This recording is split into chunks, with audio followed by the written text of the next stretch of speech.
Hey everybody, welcome back to the garage. Today I'm going to show you how I'm putting in the Hobbs switch.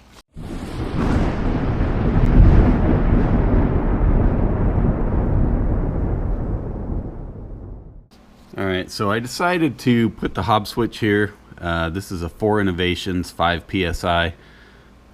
What I decided based on the warning on here, they tell you not to mount it to the engine because vibration can make it malfunction. So I took two 5/8 cable clamps, bent the tabs, and mounted them together so it's surrounded in rubber, and then mounted it to the box here. This I call it a weather pack fitting. This wire harness here came with the switch, and once again we're going to run it through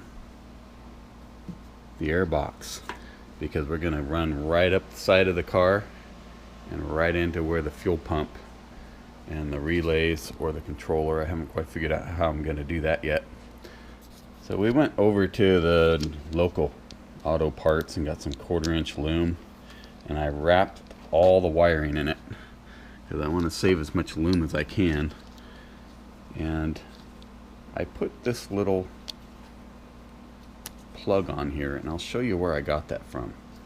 It's kind of hard to see. You can see that hole back there? It's behind the air filter. Well, that plug actually pushes in, and I lost the plug behind the floor mat on the passenger side. I was able to find it and fish it out, and that's where we're going to run the wire. We're going to push it all through that hole, and when I'm done pushing it through, I'm going to reseal it so no air can get inside the cabin with me. That's how we're going to seal that off. Now the wire itself from the switch goes underneath my fuel line, and it wraps around the strut tower there. And right in the corner you can see where that big amount of wire loom is just squeezing under the air box. And that's where it's coming out, right there. There's just enough room to pull that loom back a little bit and get that wire in there. Does it help to put that on there? I don't know. I mean, you got little air leaks everywhere, and well, the cowl doesn't seal perfectly either. But every little bit will help. I mean, it was in there, so I'm going to put it back.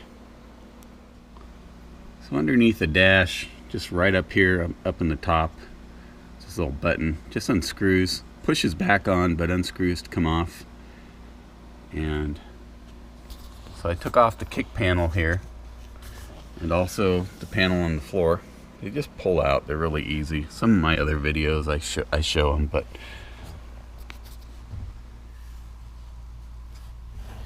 right there, that's where that black button hid.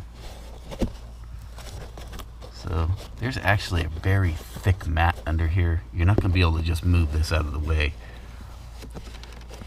but you can move this little bit of insulation, and right behind there, up a little bit. I can't get a good enough view on it because the seat's too far forward, and I have no battery power to move it. I could pull the seat out, but it's not going to be necessary, because once I start pushing that loom through, it's going to pile up in here, and I'll just be able to grab it and zip it on into the cab. So since that hole is so far back there, I just taped the end of that loom to a really long screwdriver. We're going to feed it right down in there.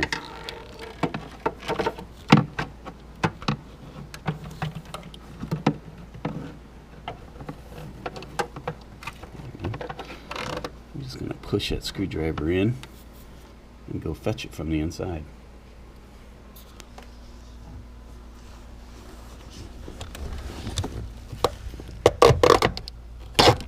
Alright, so there it is. There's the screwdriver. Here's the loom. So now it's just a matter of pulling it into the cab and putting that plug on the inside of the airbox.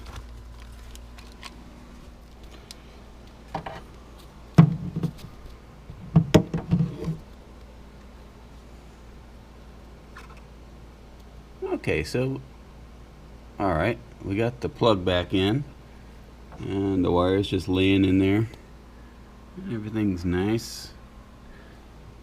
So, not gonna lie, that was a little bit of a stretch for my arm. I actually had to flip my hand palm side toward that in order to reach it, and it just pops in really easy. In fact, it might fall out if you're not careful, but it's in there and we tried and it looks good.